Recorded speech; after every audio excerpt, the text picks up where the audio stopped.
Good evening, everyone. I'll be with you in just a moment. I'm just going to ask everyone who's going to be joining us, if you could please share this with the various groups and pages that you're part of. We'll reach a lot more people. We'll have a stronger impact. We have a lot to talk about tonight. So I'll just give it a minute for everyone to start joining us. And remember, it's a phone-in. You can call in, ask questions, have your comments. Absolutely no problem. We'll go for it. The phone number to call again tonight is 647-510-5535. There's a lot to talk about, and we have a guest for tonight as well from the Lawfare Project. We're going to be talking about the great work that they're involved with and what you could do to help and what the issues are. There's so much going on. There's been so much in terms of anti-Semitism, vicious anti-Semitism going on, NBC, a couple programs already that it's just been vile what's going on. So we'll just give it a moment. And again, let me just say, whoever is joining us, please share this with the various pages and groups that you're part of. Again, we're going to reach a lot more people and have a stronger effect and create change. And that's what it's about. Also, tomorrow is going to be Purim. So we're going to be talking about Purim as well. What it means, the deeper meaning of it, how it affects us as a people as we go forward. There's a lot that we have to cover tonight. I'll just give it a moment. Please share this. And again, if you're joining us, call in, questions, any concerns you have, no problem. There's so much going on. Okay. Let's see. Okay, so we'll start now. Last Shabbat, we was Parshas Truma, and it was actually a double parsha that we're discussing. We brought out 2 Torah scrolls. So we're discussing the building of the temple, how beautiful it is, everything that's inside, what we have to do, what it takes to beautify the temple. Everything is so specific with the curtains even. Everything, and the rods. And the second parsha is just really a paragraph, is Parshas Zachor that we have to remember. Have to remember about Amalek. And let me just read a little bit from that parsha. It was only a paragraph and just a little explanation. And this is key. And this ties in also with the message of Purim as well. So it says in Parshas Zachor, remember what Amalek did to you on the way when you were leaving Egypt, that he happened upon you on the way, and he struck those of you who were hindmost, far behind, all the weaklings at the rear, when you were faint and exhausted, and he did not fear God. Now, the rabbis comment on this. And they say, because it's a mitzvah in the Torah to wipe out the memory of Amalek. What makes him, what makes the people of Amalek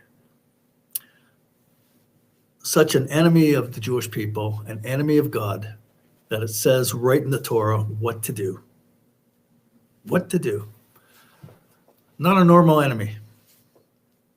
So the rabbis say that when the Jews left Egypt, there were other peoples that attacked the Jewish people, but they always conducted a frontal attack. But Amalek did a different attack.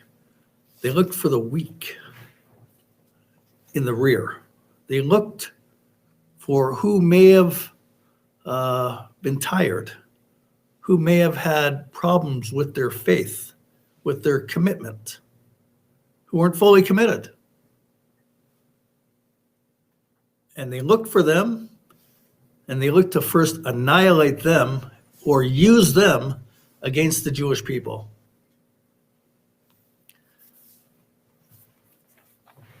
And because of that, we are commanded to remember what Amalek did and to wipe them out, because they will never stop. They want the full annihilation of the Jewish people, no matter what, and they always have that goal.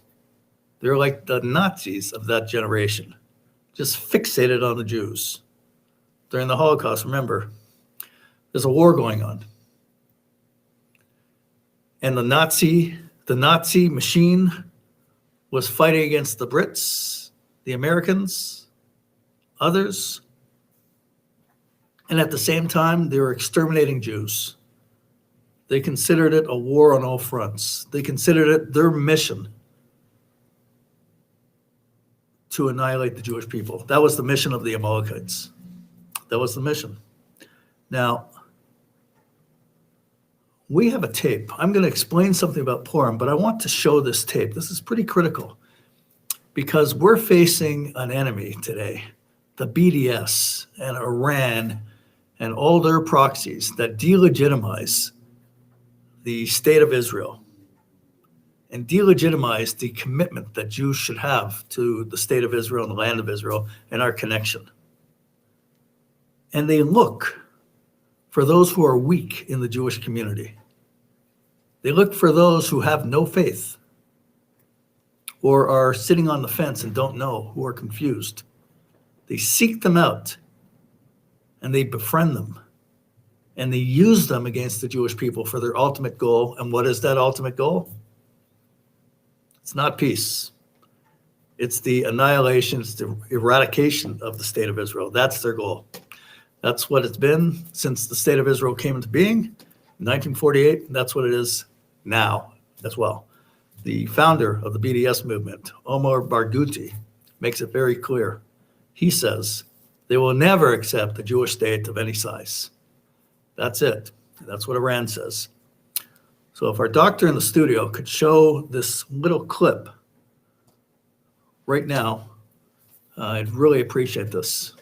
Do we have that clip? James Zogby. That's what we have to show.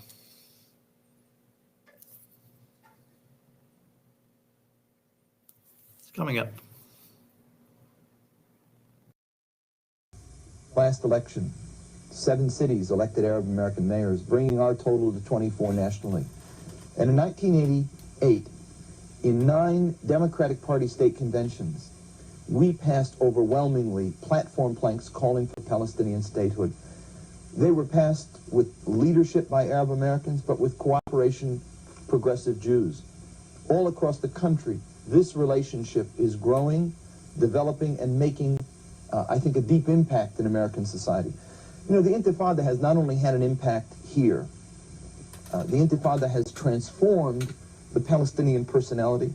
It's also transforming in a significant way the Israeli personality. It is having simultaneously an impact in America, not only on the American psyche. The public opinion polls are dramatic in showing new support for Palestinian rights and new questioning about the U.S. relationship with Israel. At the same time, they're inspiring Arab Americans and progressive Jews, blacks, church leadership, Latinos, and a whole array of constituencies around the country to work harder for Palestinian rights and to change American policy on the Middle East. We have been winning, and I think we will win. You know, I want to just add something here, and that is that there is a myth, if you will, and a misperception about the power of Jews and their capabilities in America. We've accepted that myth historically. We allowed them to define themselves as more intelligent than we. Okay. That video that you just saw of James Zogby, one of the Arab leaders in the United States, very influential, is from about 20 years ago. So they've been working hard to canvass the Jewish community, whoever is weak and has a very, not much of an identity. They've been working on them to cultivate this and bring about some kind of a movement within the Jewish community to turn on Israel and the Jewish people. This is a Humantaschen. It's Purim coming up. We have to talk about Purim a little bit. You know, when you read Megillah Esther, when you read the Megillah, it goes on about the king, King Ahasuerus, that he had a party, a big party. Everybody thinks, wow, celebration, everything's great. And it starts off, it says, in his third year, he threw a party, threw two parties. And the question is, why does it mention this? Why does it mention when he just assumed power right away? Start from there. Why does it happen the third year of his reign? And the reason for that is because he calculated, and others were calculating at the time, that the prophets, the Jewish prophets, prophesied that after the destruction of the first temple, there would be a 70-year exile of the Jewish people, and they would return to Israel to rebuild the temple, start the services, and have sovereignty in the land of Israel once again. So he calculated the 70 years was up, and he threw a party.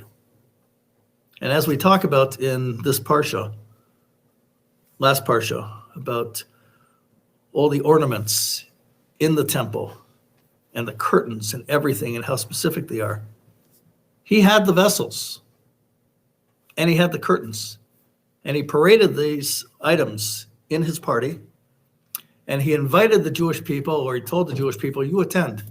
And the Jews attend happily, and he's basically mocking the Jewish people that you will not return to Israel. This is a celebration that your religion is not valid, period. Also, Haman, he built a gallows for Mordecai. He built a gallows approximately 30 feet, 50 amos. That's what it says in the book of Esther. And the question is, why did he pick such a height? Why would it be around 30 feet that it has to be a gallows like that? Because the main entrance for the temple, for the Jewish temple in Jerusalem, the ceiling was also 50 amos, about 30 yards tall. And he wanted to match that. And his intention was to hang Mordecai from that height. Again, to mock the Jewish people that you have no right to exist. God is not with you, and we're going to kill all the Jews. It didn't turn out that way for Haman, and the Jewish people eventually did return to Israel, and the calculation of King Ahasuerus was actually off a little bit. But that's what was going on. And just remember, Jews attended the party willingly. We have a situation where NBC, on Saturday Night Live, they make jokes about that Israel is, by leaps and bounds, leading the world in the vaccine against the coronavirus. There was an anti-Semitic joke said on Saturday Night Live. Do we have that in the studio? Do we have that clip? Let's see if we have that.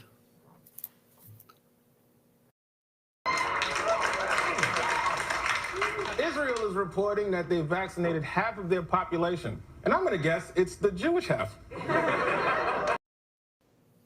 Okay. So these so-called left-wing progressive Jewish groups reacted to this, and they said, that's not anti-Semitic. Now, it's an outright lie. It's a complete lie. Israel is vaccinating every single citizen in the state of Israel, irregardless of what their religious background is. Muslims, Christians, Jews, they're all receiving vaccination. In fact, Arabs who are not citizens of Israel that live in East Jerusalem, they're being vaccinated. In fact, Arab workers who come in from Judea and Samaria to work in Israel, they're getting vaccinated as well. And under agreements, and they don't keep their agreements, the PA, the so-called PA. But under the Oslo Accords, the Palestinian Authority is supposed to be responsible for their health care. So it's not Israel's obligation about them anyways. In spite of Israel helping, they don't have to. And that's what's going on. Now, NBC, they decided that they're going to go a step further. They have a program, and they haven't apologized for that. Nothing, no one got fired. Now, they have a program called Nurses. Now, this is unbelievable. It's a frontal attack on Orthodox Jews, and it's a frontal attack because they see Israel going what they consider to be to the right. And they want to really lash out against Judaism, against the Jewish commitment to Israel, against Jews who say the entire land of Israel belongs to the Jewish people. It's a small land anyways, belongs to the Jewish people. They want to denigrate that, and they want to call us racists, and we should get rid of our religion. So if we have that clip that we could show from Nurses.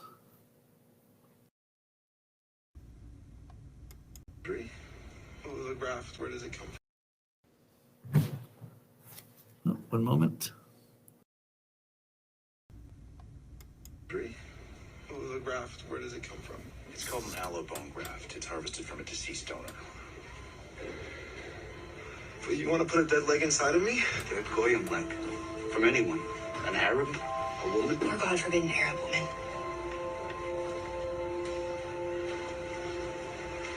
Look, you can't be lugging this metal cage around. No, I don't consent. Ezreal, without this next step, you will never walk properly again. Which means forget about basketball.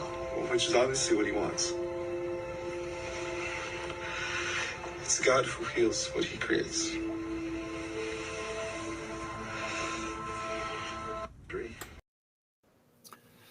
Now, we sent out a mass email earlier today asking on people, please contact the executive producer of Nurses, Ilana Frank.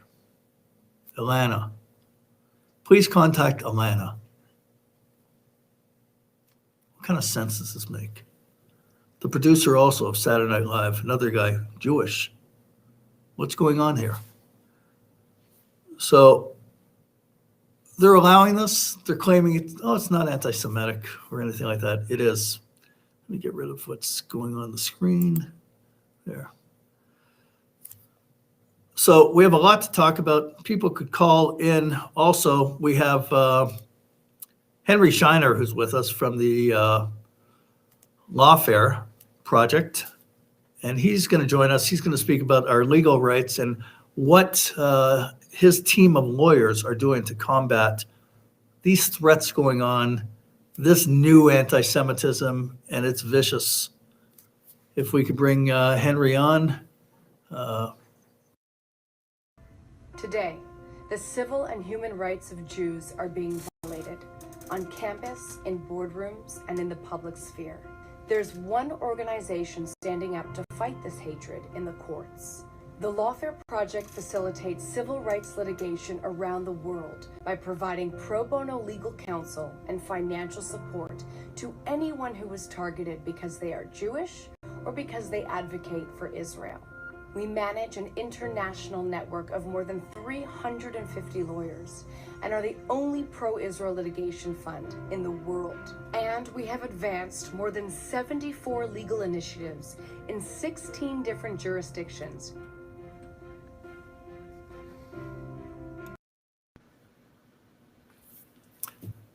Good evening, Henry. How you doing? Yeah. Hi, good to see you. Good to see you. It's a different setting than in shul. We had a great time at the Kiddush, but Yes, indeed. maybe you could inform the viewers the great work that the Lawfare Project is doing, how you're involved, what's going on. Sure. Well, I'm a director of the Lawfare Project, and the Lawfare Project is a New York City-based legal think tank, and we operate the only litigation fund that defends the civil rights of the Jewish community and the Israel and the pro-Israel community internationally.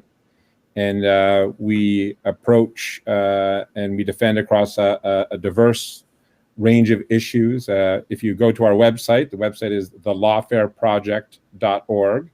you'll see our work there, and there's lots of videos and information. And we've had, some of our most famous victories. We blocked Kuwait Airlines from flying into both the U.S. and Europe. The reason is they would not allow an Israeli passenger to fly on their airline, even on a connecting flight, and so that violated discrimination laws, and we took them to court, and we won. And as opposed to complying with the actual laws, they just shut down their routes and cost them millions and millions of dollars. We recently won a case at San Francisco State University. It was a Title VI civil rights case. As I'm sure all the audience is aware, that the U.S. campuses have become hotbeds of BDS and anti-Israel activity, and specifically targeted in terms of the Arab plan to be their jihad against the West. The campuses are a environment in which that battle is raging, and so we are constantly defending those issues. And so we recently won a case against San Francisco State University, set a precedent defending Title VI civil rights laws, and many other cases. As Brooke said on that video, she said 74. It's actually over 90 in over 17 jurisdictions around the world. And we oversee a cooperative network of lawyers, over 400, who offer either pro bono or discounted legal fees to support anybody whose rights have been violated. And so it's unfortunately, as I say, though we're proud of our work, unfortunately, it's work that needs to be done. We'd rather not be doing it.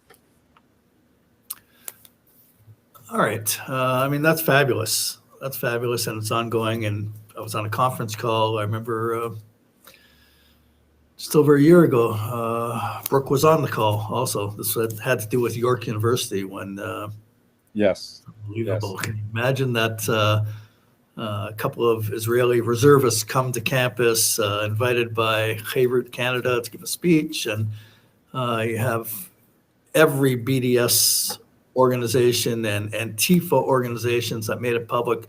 We're going to shut it down. We're going to physically shut it down, and they threatened violence, everything, and we had to stand up and make sure that the program went on, and it did go on, and no one's going to do that to us here. I wish we were active in Montreal when Benjamin Netanyahu was to speak in Concordia University a number of years ago, because we would have made sure that the BDS would not have their way. But so we're on the phone because she was offering her services to help Beirut, Canada, and others that were going through this frontal attack by the BDS. So it's excellent work. Yes, thank you very much. Yeah, we also supported that activity, and that is one of our outstanding issues that we're currently managing. And there's a couple of issues. I think you also there was an issue you were mentioning, the restaurant here in Toronto. We're also behind legally supporting the challenge against that restaurant. Right. And yes, we have a long list of activities, and some we can't speak about. I can speak about our victories and things that we have already accomplished. But as you can imagine, certain things are also confidential as well. Right, absolutely. Now, big issue with the International Criminal Court. That's in the news. What involvement, if any, I don't know, with your organization regarding the ICC? We are challenging it, and it's completely illegal. And this is really the issue that we want to dig into a little bit more deeply tonight, which is around the title and sovereign legal rights that the Jewish people have to the land of Israel / Palestine in the context of international law. That in the diplomatic sphere, there is this perception that there are these two parties that have a legitimate claim to the land of Israel. And as anybody's been paying attention for the past 70 years, what is globally understood to be the Israeli-Palestinian conflict, in which how it's portrayed diplomatically, that Israel is somehow dispossessing the legitimate sovereign rights of this people, of this ancient people called the Palestinian people, and that by denying them their legal rights for self-sovereignty, that they're engaging in activities which are akin to apartheid or many of the other negative types of adjectives that they love to throw around. All of it is false. There's no factual basis to it, other than they've created. We have to respect our enemies, and they've done a great job, telling their lie. But it is, in fact, a complete lie. There's no basis for it in any type of objective, historic, or legal fact. And unfortunately, and this is part of, it's a consequence, I would say, of our own political leaders in the state of Israel not understanding their actual legal rights, that they've allowed the quote unquote, these group of Arabs who call themselves the Palestinian people, they've allowed themselves to play the diplomatic game, and they are on the precipice, if you will, of being recognized by the UN. And by the way, the UN is not a legislature. Their recognition of a state or not a state, it's really, diplomatic window dressing, if you will. But they kind of push the issue as far as they can, and they do have the status of an observer state. The state of Israel has signed treaties with these quote unquote Palestinian people, and as such, because of those various diplomatic achievements, they have been able to game the system, if you will. And although they're not a sovereign state, and the ICC only deals with issues between sovereign states, for whatever reason, because of their talents as marketing, I'm not sure what the right term for it is, but how they've marketed their cause.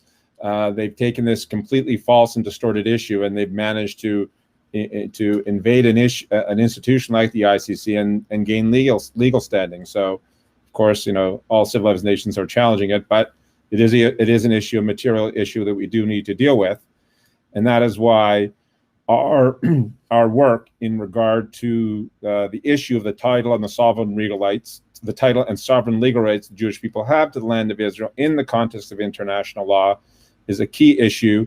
And we're now in the process of advising various heads of states in Israel and internationally, and bringing this issue into the public domain, so that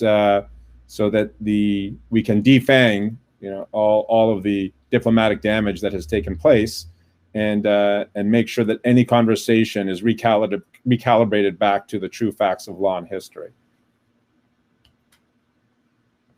Let me ask you, I'd like you to expound on our legal rights, but before that, I just want to, with the Abraham Accords, just wondering, how does the Lawfare Project look at the Abraham Accords, and how does that impact as we go forward? Because there was the absence of the Abraham Accords before. It's not even a year old. And with these treaties, with these Arab countries having a warm peace with Israel, this is like totally different, changes the narrative, I would say, of the BDS, and they're on the ropes right now. But in terms of the fight that's going on right now, how do you see the impact of the Abraham Accords on the work that you're doing? So I would say, in a general sense, the Abraham Accords are positive. I think certainly, that the recognition of the various Arab states in the Middle East, recognizing that Israel is an independent sovereign state, and that they now have full diplomatic relations with them, is absolutely a positive development. And so, and the issue, how that might impinge, there's various parties, especially on the left, how they want to tie that into the quote unquote Israel-Palestinian conflict, is a separate but related issue. But as of now, in a general sense, I look at that development as a positive development. And even, what's important to understand is, in regard to the issue of our title and sovereign legal rights, and there's the de jure aspect of it. So there's the rights which we possess, and then there's the de facto assertion of the rights. So that certainly there are material facts on the ground that can't be denied and that have to be managed. And so the most important baseline accomplishment of our efforts, and I'll tell you my personal opinion, and it's not only my opinion, it's actually an obligation the Israeli government has according to Israeli constitutional law. The Israeli constitutional law requires the Israeli government to assert de facto sovereignty on all areas of Israel/Palestine in which the IDF has firm administrative control. They're legally obligated. They should have asserted it post 1967. There was various reasons why they didn't. There was certain misguidance by the Advocate General of the Israeli Army, Meir Shamgar, and the whole issue of how the basis from which the Palestinians were able to take a legal error and turn it into diplomatic gold was based on that improper ruling and guidance by Meir Shamgar, who he advised the Eshkol government to, as opposed to apply Israeli sovereignty, de facto sovereignty on the captured lands, which they were legally required to do. We possess the rights in international law, but even in the context of Israeli constitutional law, they were required to assert de facto sovereignty. Instead, the Eshkol government advised the Meir Shamgar advised the Eshkol government to apply the Hague regulations and the laws of belligerent occupation, which was a misapplication of the law, but gave the appearance as if we were an occupying power, and that was it was a legal error, and it was compounded in a number of other occasions by the government of Israel that created a diplomatic foundation, if you will, whereby the PLO took that and they leveraged it into the circumstance that we have currently. So the issue that exists right now for the state of Israel, and this is what I hope will be the consequence of our work and the raising of their awareness of the true rights that we actually have, will be the compliance not only with international law but constitutional law to assert de facto sovereignty on all of Israel. That is what they're legally obligated to do currently, because we are certainly in Yehuda and Shomron, in which it still has the premature of calling the shtachim, the territories, or the green, across the green line, the disputed territories. This is all diplomatic fiction. There's without a doubt the Israeli government is 100% legally obligated in Israeli constitutional law to immediately assert de facto sovereignty on those regions. And it's also completely illegal for the Israeli government to cede territory. It's literally, they're committing legal treason. So there's a lot of complicated issues because of all the diplomatic errors that have been made. There's material facts on the ground. So at a minimum basis, for whatever the actual practical resolution for the circumstances on the ground are, the basis under which that conversation should be, the context and base under which that conversation should be had is that we are the sovereign. This is our territory to decide what we want to do with it, full stop. It's not because anybody has any type of a claim that is morally or legally compelling us to do one thing or another. It's because it's in the interest of peace for us to take whatever action is we decide to take. Of course, my position is that we should 100% be asserting de facto sovereignty on all of Israel. There's no doubt in my mind that's the correct decision. But in terms of legal options, there are certain other positions. There's even halachic positions and this would be in a certain circumstance, but if the military leaders of the army made the determination that an arrangement was made that there could be secession of territory, there is a room in the body of halacha that would allow for a certain circumstance, but it would have to be for a material, real peace, not anything that's close to what's going on the ground, in which we've actually invited in and armed and allowed to persist an army that is openly stating what their objectives are, which are the destruction of the land of the people in the land of Israel and the state of Israel. That's completely, absurd. But so at a minimum level, that now that there's facts on the ground, the basis under which the discussion to create a circumstance of peace and prosperity for everybody has to be done from the basis that we are the sovereign. End of the story.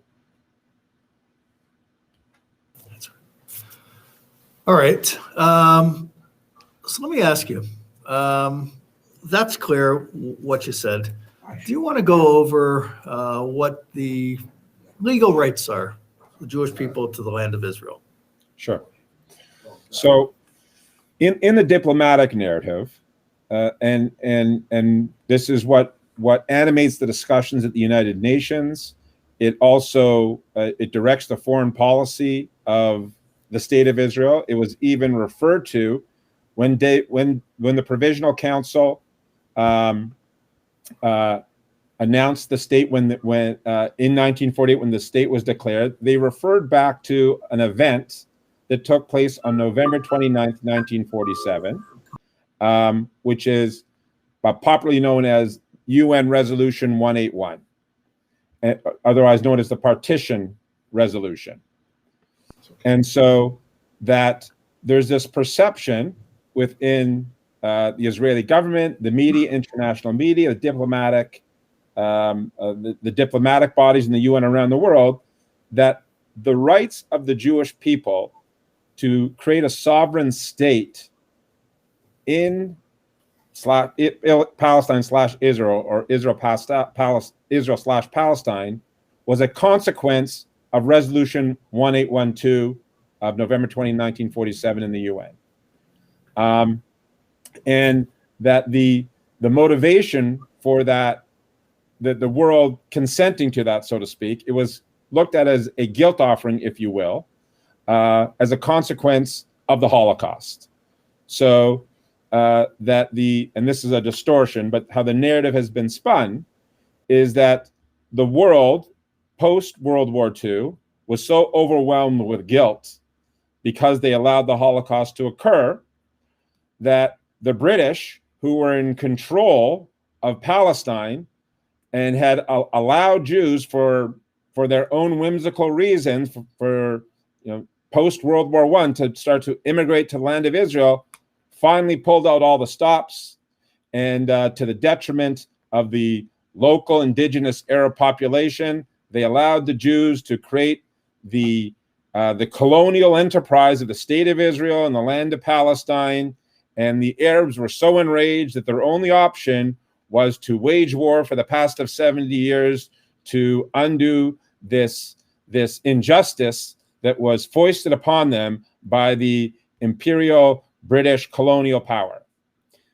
And that narrative is what animates the current diplomatic reality. It's all totally false. None of that is true, by the way.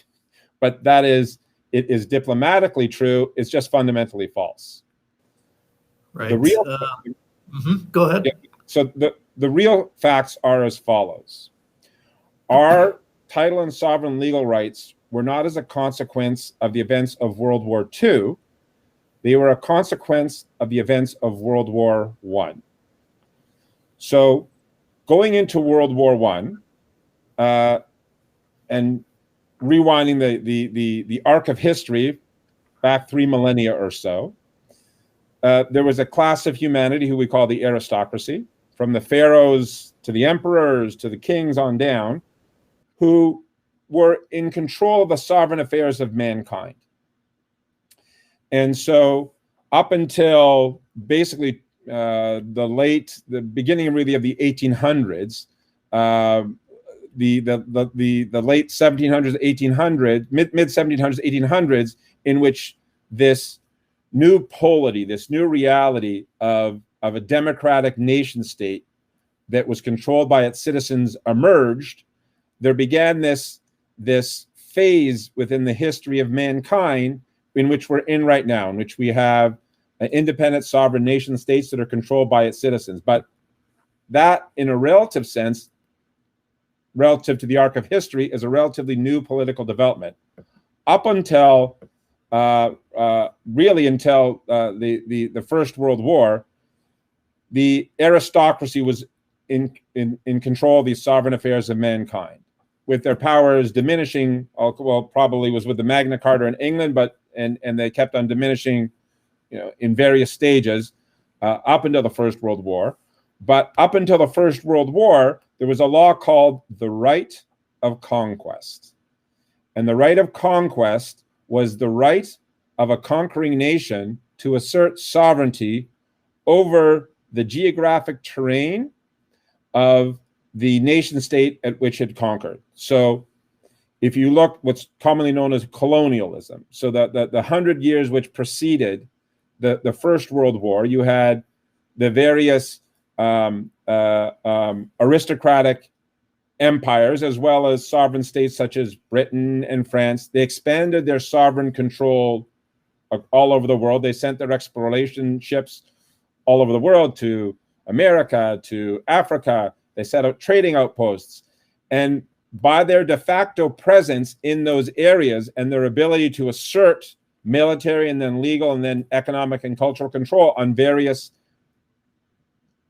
geographic regions around the world, those colonies became the properties of those various nation states.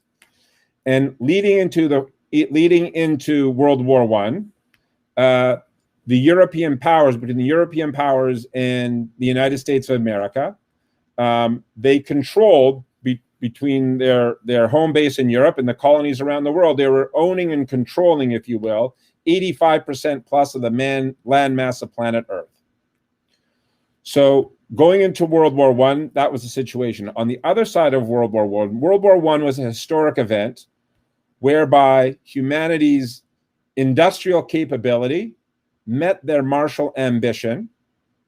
And so World War I was the first global conflict in which we were able to wage war at such an industrial scale that the economics of war, pre the First World War, there was an economic motive to war. You actually gained property, you gained resources, you gained property.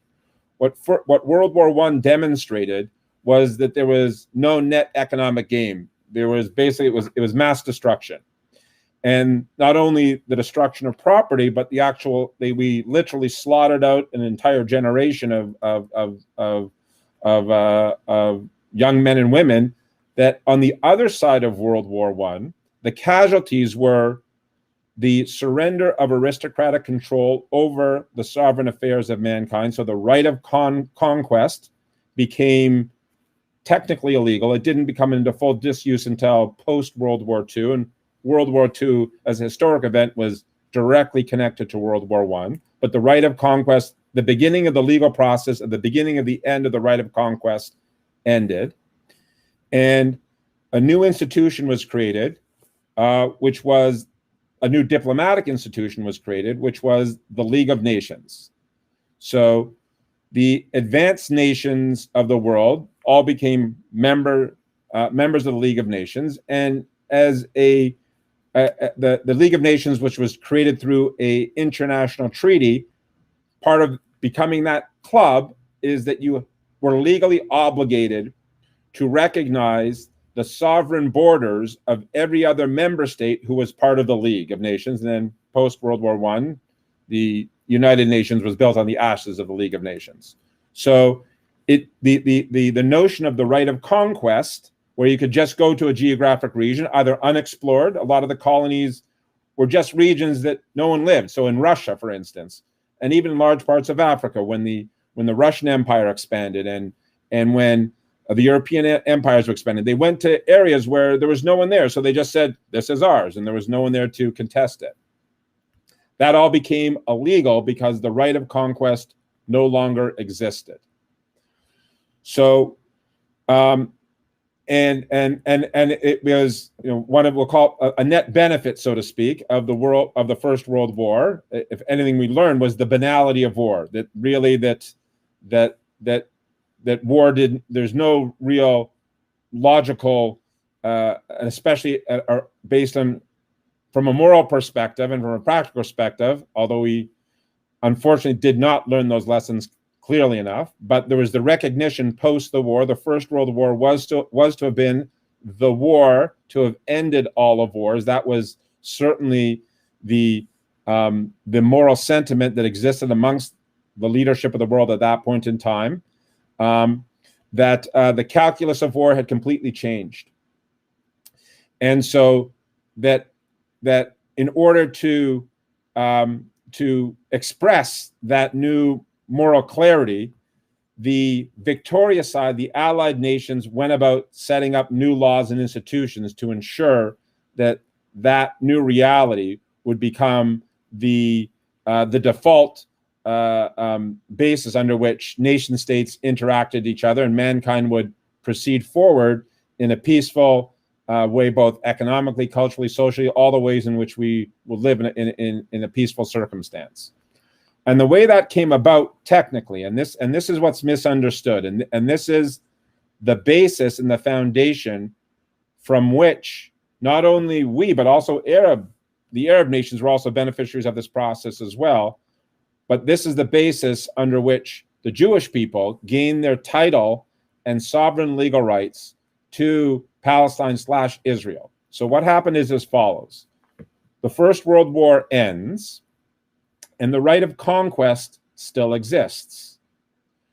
So the two combatant sides in the First World War, on one side were the Allied nations, led by the major Allied powers, which were Britain, France, Italy, Japan, and in the European theater was the United States of America. The United States never declared war on the Ottoman Empire.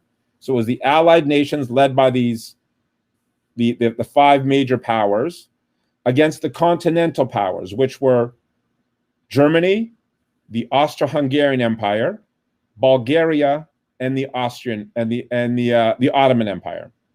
So November 11th, 1918, the war ends. The right of conquest still exists. The victorious side, which are the Allied nations, now legally own, they have the full legal right of disposition over these geographic areas: Germany, the Austro-Hungarian Empire, Bulgaria, and the Ottoman Empire. And they have to decide, what are they going to do with it? And so what they decide to do is they decide to hold two separate peace conferences. Starting in January of 1919 to June of 1919, they held something called the Paris Peace Conference. And it was in Paris that the Allied powers, the major Allied powers, dealt with the European theater. So if you think of this in corporate terms, imagine this as giant corporations. So the Allied forces are Allied Inc. And the largest share, even though there's, I think in the Allied forces, there was 100 nations that were part of the Allied forces that allied together to take on the continental powers, which in that phase of history were the axis of evil. So those 100 shareholders, they had five major shareholders, which were Britain, France, Italy, the United States, and Japan. They were the largest shareholders, and the board of directors, I'm speaking metaphorically, in historic terms, they were known something as, they were called the Supreme Allied Council. And just like a board of directors on a corporation, when they pass a resolution, it's binding on all the shareholders. So too, any commitment that the Supreme Allied Council made was binding on all the other shareholders. They accepted the resolutions, of course, but it was legally binding. From a legal basis, they possessed the legal rights to enter into these treaties that became binding on all the parties. So from January to June of 1919, they met in the Versailles Palace, and that's where the Treaty of Versailles was signed, and they took care of all the issues of Europe. There was the adjustment of certain borders. There was creation of I think Belgium may have been created out of that. Don't quote me on that, but Europe was a different. And if you think about this as giant real estate deals, Europe was a different real estate type of asset because it had 1,000+ years of civilization. There was countries with laws and currencies and economies and people living there. It was much easier, so to speak, from a material basis to deal with Europe because it was a body in motion. There's cultures and countries that existed, and so the treaties and the new laws changed some things, but it wasn't a complete startup. And so that the process in Europe from a logistics perspective was simpler than the Ottoman Empire. In the Middle East, there was no development. There was no sovereign development. Turkey had a certain degree of development in terms of lands and courts and the other apparatuses of governance and the ability to become a governing power. But by and large, the Ottoman Empire was barren desert wasteland. It was nomadic Arab tribes. There weren't sovereign states. There were vast territories, but there was no civilization. And so the way in which the new landlord, Allied Inc., which was now, so it took care of the European real estate asset from January to June of 1919, in order to deal with, and that was called the Paris Peace Conference, in order to deal with the geographic asset in the Ottoman Empire. They met 8 months later in a place called San Remo, Italy, which was on the Mediterranean coast, and it's akin to, in the vernacular terms, when they have G20 summits and they go to resorts and the leaders get together and they discuss the issues of the world. That's what it akin was to in that phase of history as well. So they met at a villa in San Remo, Italy, from April 19th to April 26th, 1920, and that's where they dealt with the former Ottoman empire, and they dealt with the dismemberment of the Ottoman Empire. And so it was in that phase of history, the post-World War I years, that were these treaties that were entered into in San Remo between 1919 and 1923, as insofar as the Ottoman Turkish Empire is concerned, in San Remo they dealt with the settlement claims of the movements of the Arabs and the Armenians, the Assyrians, the Jews, and the Kurds.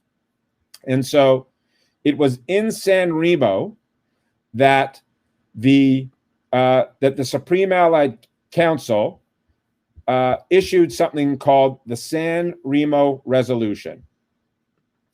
And just to backtrack slightly, so going into the San Remo Peace Conference, there was an innovation in law that was developed that was enshrined into Article 22 of the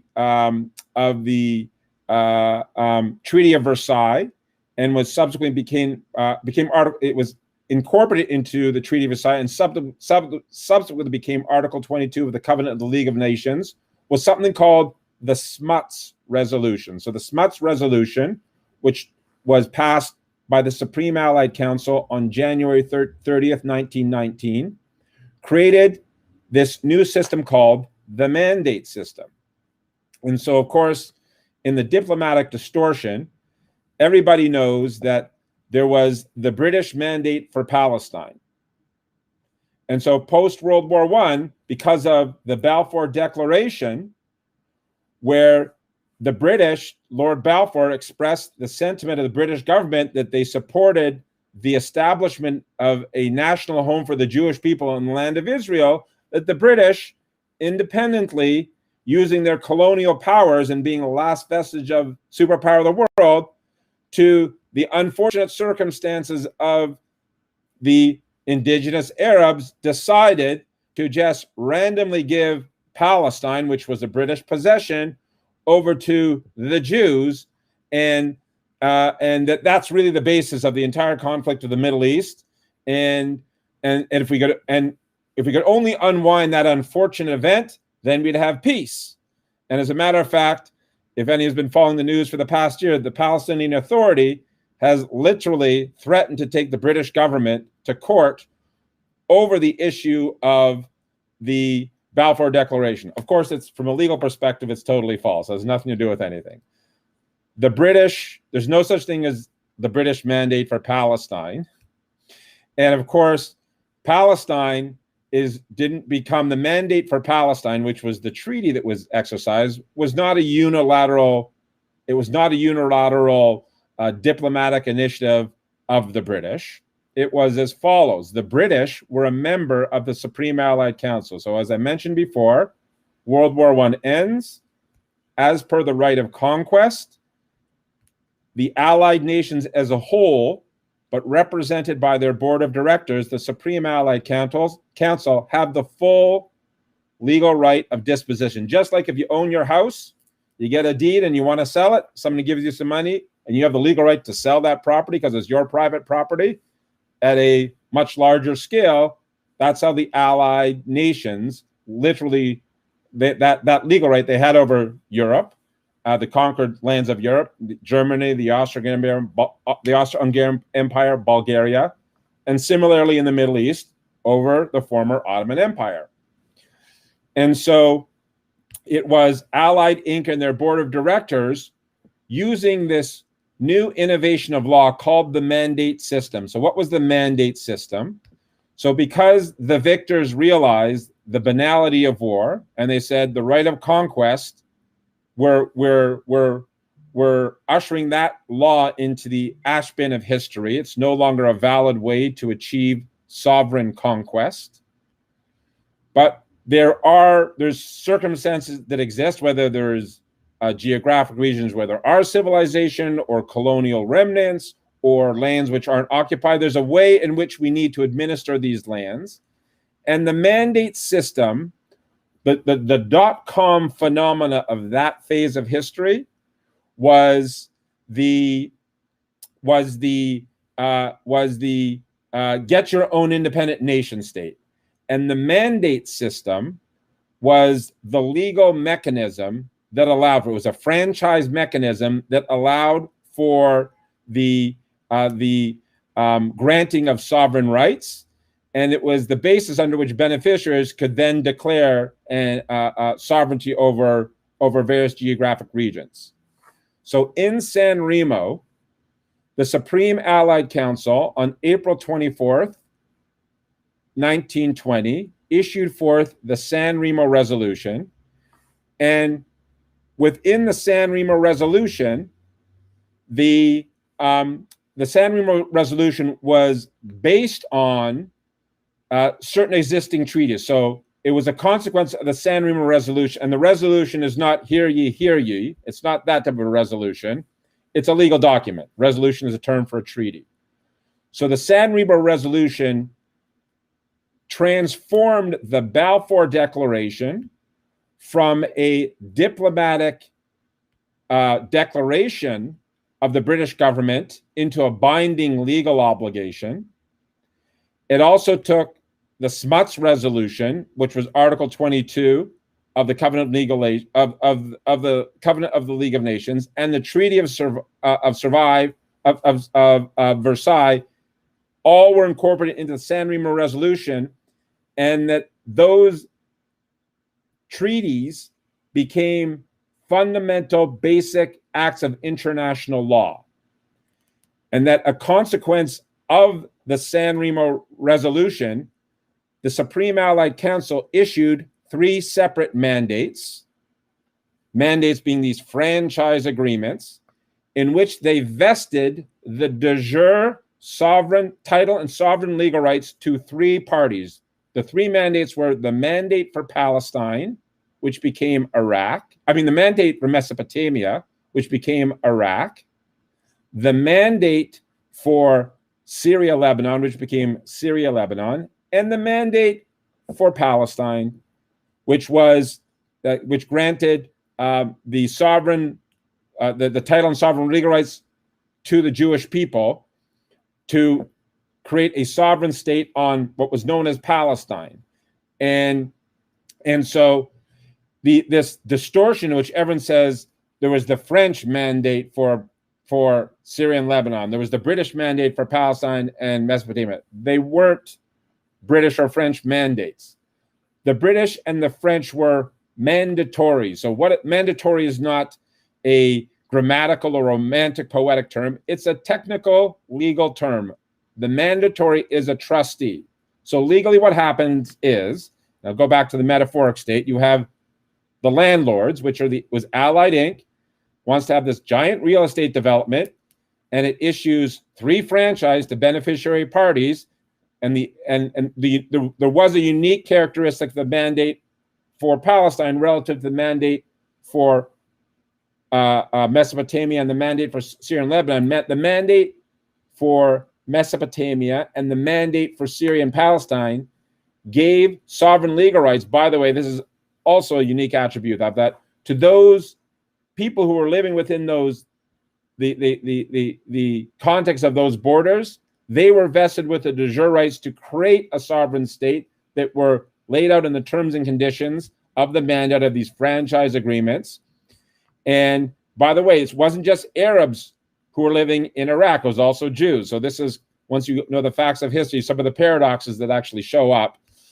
There were Jews living in Iraq. There were Jews living in Syria and Lebanon.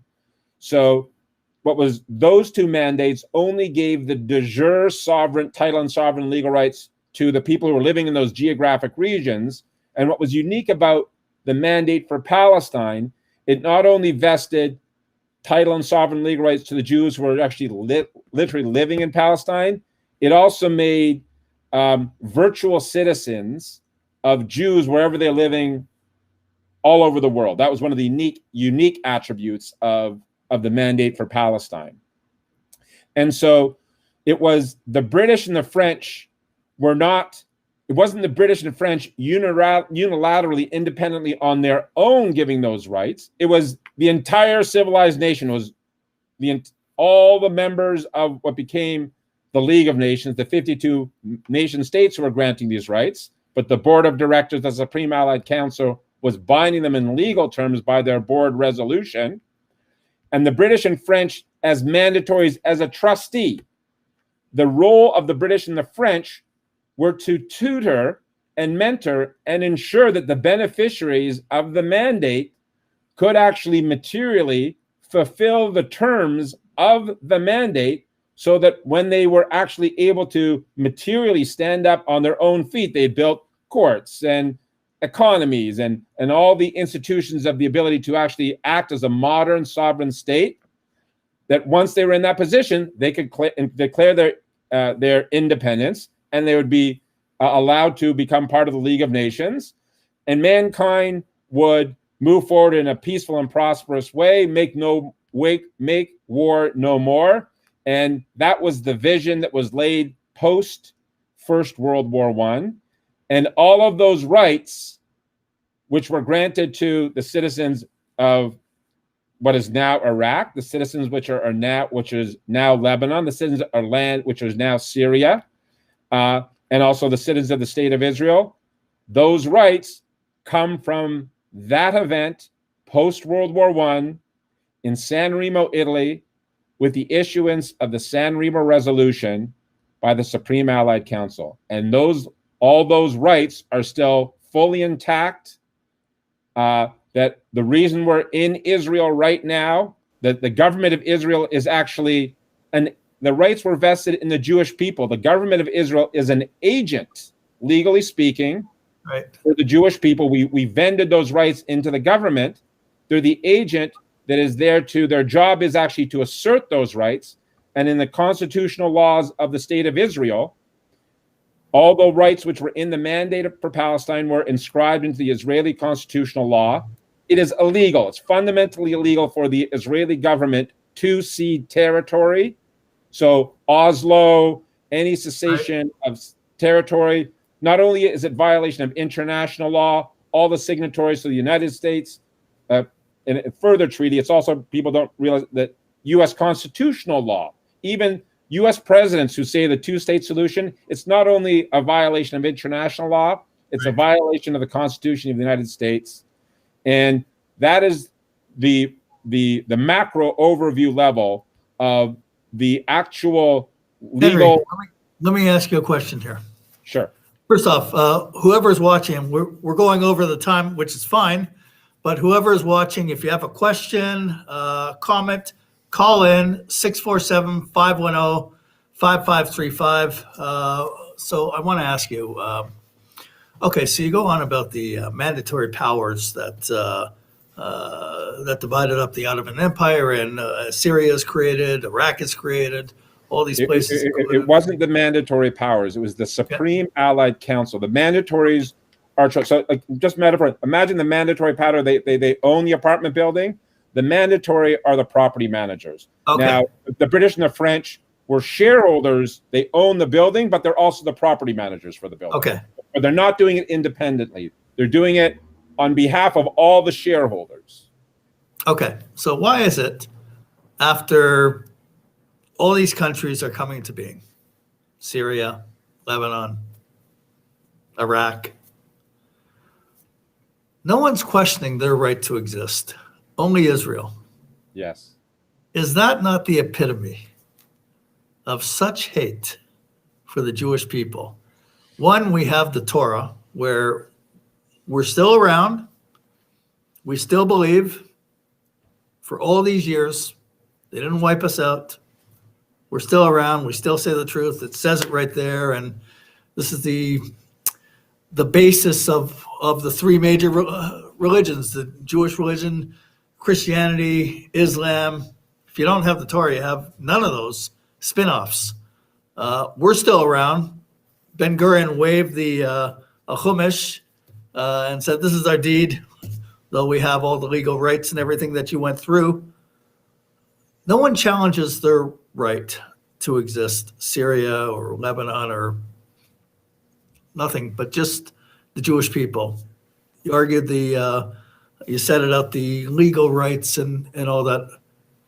Where does this stem from, the denial of the Jewish people to live in that little tiny fragment of land? Because when you're mentioning all these other countries that were developed, they're huge compared to Israel. Yes. So, it's a combination of a number of issues. So, number one, the British, as the trustee, violated many of their legal obligations. Mm-hmm. So Jordan is actually the legal property of the Jewish people. The state of Jordan is actually fundamentally an illegal state, mm-hmm. technically. When the British were acting as the mandatory, they subdivided what was, so in the original mandate for Palestine, what is now Jordan and Israel, all of that land is what was set aside for the Jewish people to reestablish their national home. That was where Israel was, according from San Remo, that the state of Israel, that should have been the complete borders of the state of Israel. There were various, it's important as well, you can't look at that phase of history from where we are in history now. Israel's now, it's a superpower. It's a sovereign superpower. But at that point in time, it was really just kind of sand and desert and camels, plus, but, broadly speaking. And we'd also been in Gullus for 2,000 years. It's not, there's a completely different circumstance. You can't look backwards from where we are now. You have to look from where they were, where the Jewish community was, and where the world was as well. They didn't know the Second World War was going to come. They didn't know the Holocaust was going to happen. That the British, their psychological self-perception, and the French, the European powers, remember that at that phase of history, the United States was the emerging global superpower, but power was still in Europe at that point of time.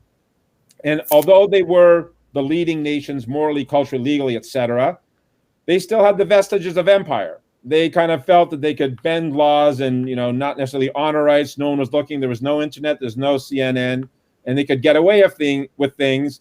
No one kind of noticed. Oh, what happened there? Because, hold on a second. I can hear you now. Yep. Okay.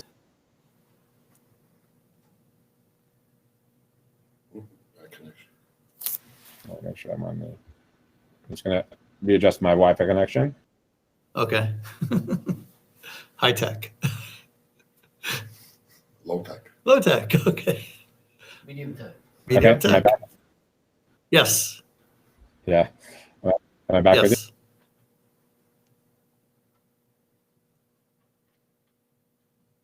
Certain diplomatic subterfuge. So they technically got away with these things. So it was although it was illegal for the British to actually divide the man as a trustee, they literally manipulated it, and so that they did subdivide Jordan away from the mandate for Palestine. They did subdivide the region, which was part of the geographic region of the mandate for Palestine that belonged to us, and they gave it the primatur, the patina of it being legal. It was fundamentally legal, but they were just able to diplomatically manipulate that into reality. And so, and not only that although their job as the mandatory was to have set the conditions that would have made it very welcoming for the Jews from all over the world to immigrate to Palestine, they did the opposite. They made it very difficult. They gave Arabs, not only did they take 70% of the lands that were ours and give it to the Hashemites, which was completely illegal. They did it legally, illegally. But they also empowered the Arabs of the local of the region and gave them certain rights. They gave them de facto rights that undermined our ability, the Jewish community's ability, to actually set up the land of Israel so that we could fulfill the terms of the mandate for Palestine and create our sovereign independence. And then we ran into the Second World War as well. And this is a hidden fact of history, but the alliance between the Nazi Party and the Muslims was a well-known alliance. So there was the Mufti, the Hajj Amin al-Husseini, the Mufti of Jerusalem, who the day after the San Remo Resolution waged the first jihad in Palestine. And he became this provocateur. He was waging jihad. And there were certain diplomats. Everyone knows the famous Soviet double agent Kim Philby, who, his father, Jack Philby, was even more of a scoundrel than his son Kim. Kim came by honestly. So Jack Philby was the diplomat who was taking care of the Middle East on behalf of the British at that point in time. And he was in cahoots with the Muslims who undermined all of our rights by causing the mandatory power to do things which were illegal. And then the Nazis literally created alliances with the Muslims, and part of Hitler's rise to power was a challenge to Versailles. So the Nazis gained their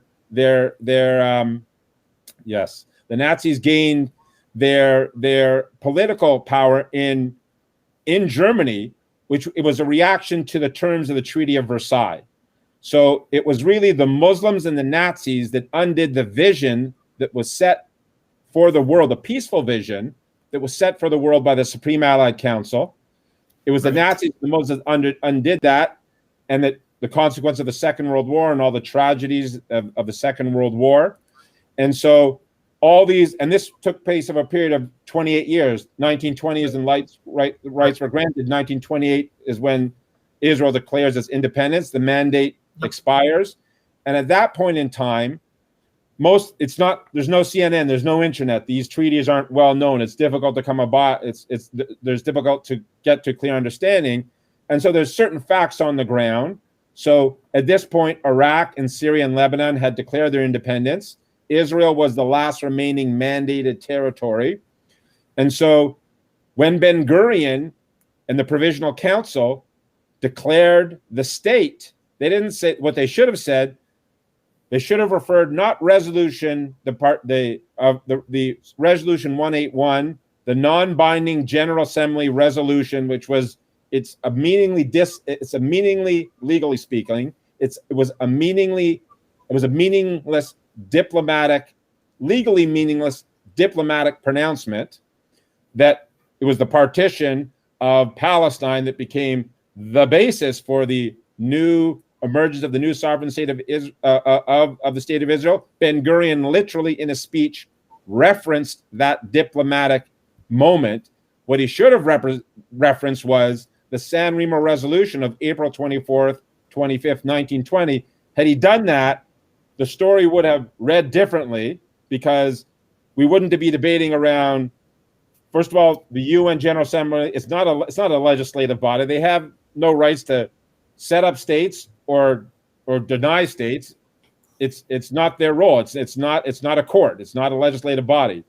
But it gave the perception that there was some type of authority that they have. The UN has zero authority here. Even the Security Council has zero authority here.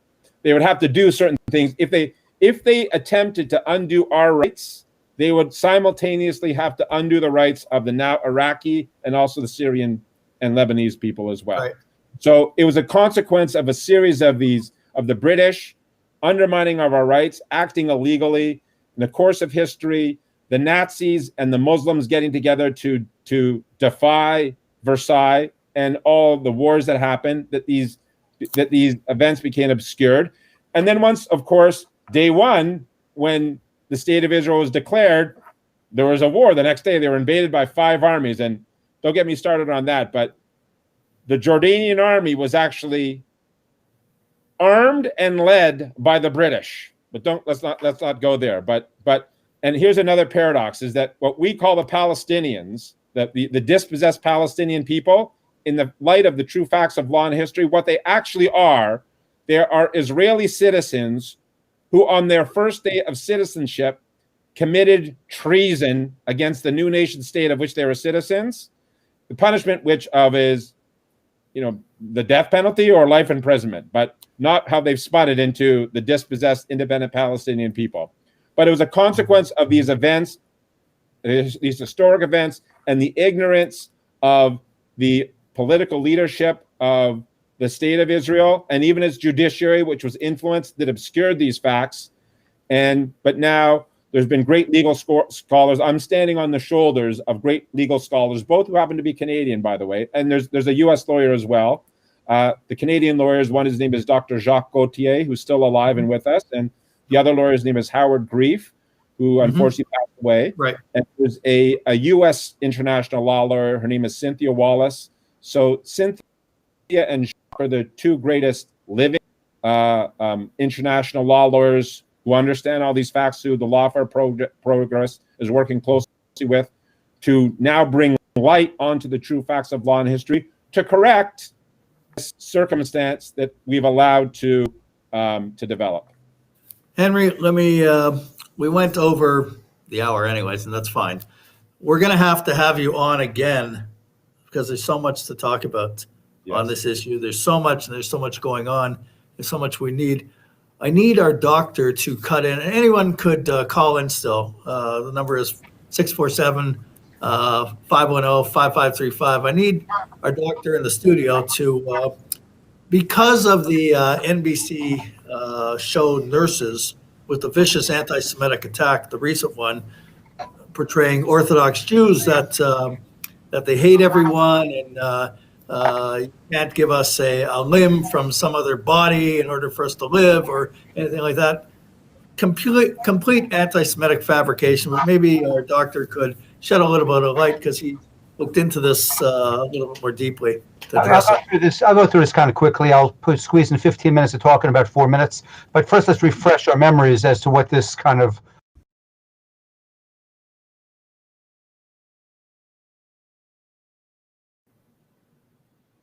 that was made regarding bone grafts potentially being problematic for Jews. Well, I mean, that is a blatant, outspoken lie. And if we look through historically, we'll find that as early as the 18th century, rabbis declared that transplants were okay. And this gentleman, Rabbi Landau, who was appointed as a rabbinical judge at the age of 20, he decided and ruled that the prohibition regarding the use of a dead body is overruled by the concept of saving lives, because skin grafts were already being done. Skin grafts were done thousands of years ago. So the question is, can you take a skin graft? Well, can you take a bone, take any part of another body? If we get back to the 1980s, 1970s, Moshe Feinstein, who was an Orthodox rabbi, he was a scholar, and he was an authority, a world-renowned authority on Jewish law.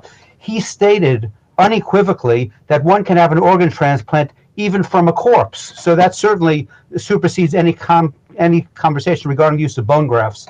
And then more recently, Rav Ariel, in his 5-volume text on Jewish law, said that the use of human bone is permissible. So to them in that episode, to even insinuate that there's somebody who has any problem with it is certainly a lie at best.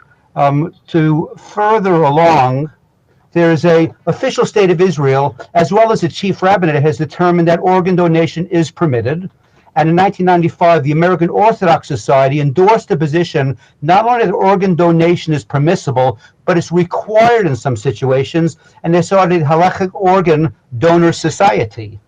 Little known to most people, Jews, non-Jews, is that of all kidneys that are donated in America, although Hasidic Jews and the ultra-Orthodox Jews are such a small percentage of the population, 17% of all kidneys that are accepted by blacks and whites and Jews and Muslims, Christians, Arabs are donated by Orthodox Jews as a charitable endeavor. So I think these factors are important. The other thing, getting back a little bit, is just how we were portrayed in that episode, as if, you know, Hasidic Jews are always unkempt. I mean, it reminds me, if you look back to how Hasidic Jews were portrayed in 1980s, was more like this. You know, there's Bobby Benson playing the nice Hasidic Jew who actually wants to go ahead and become not a rabbi but an attorney, and his father, played by Steiger here.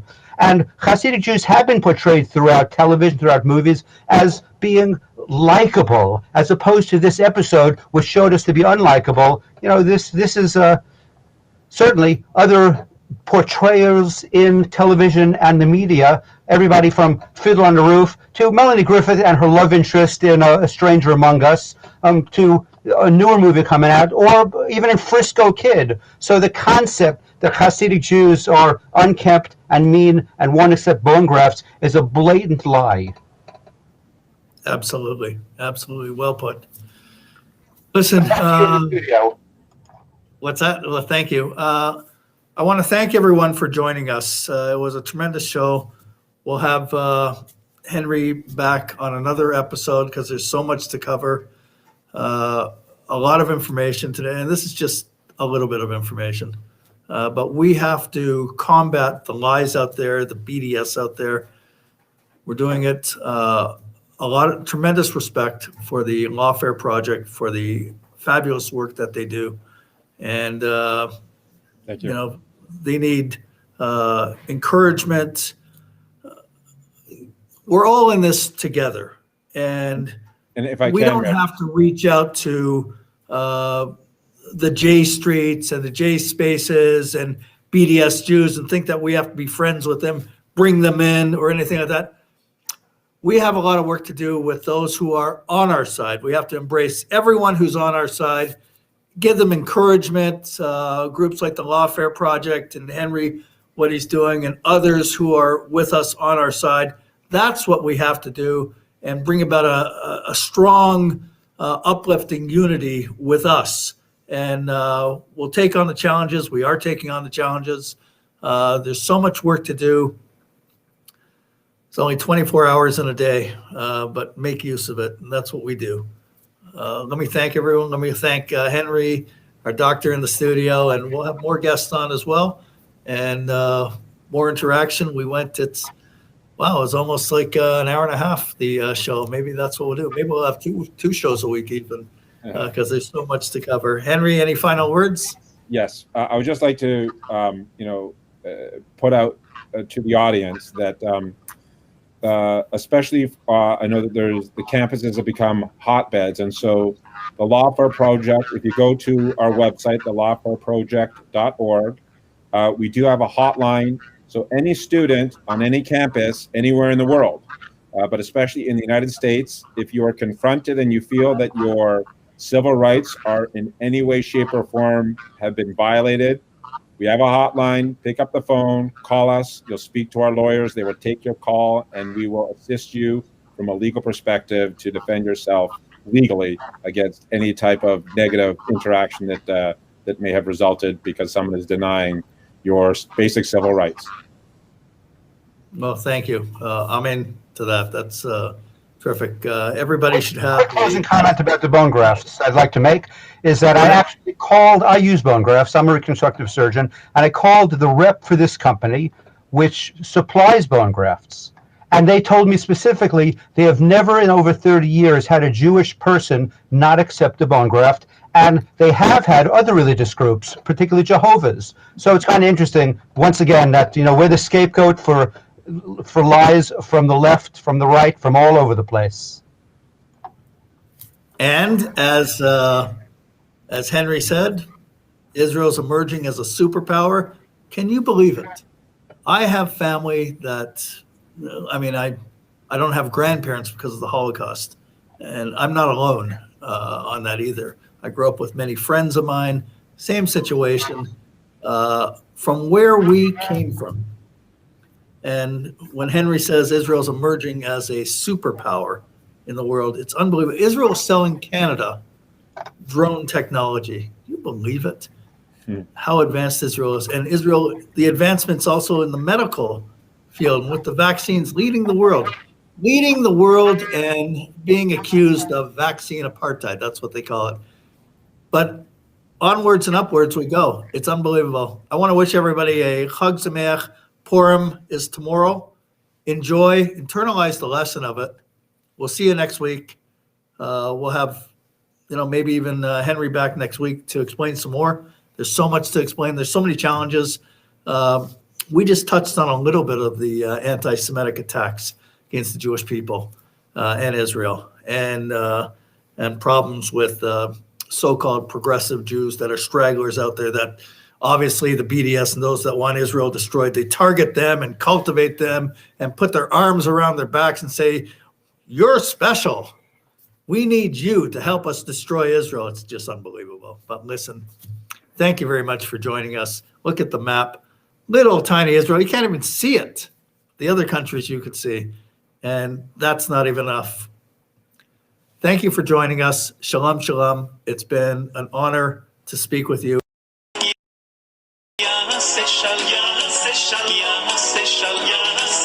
Shalom.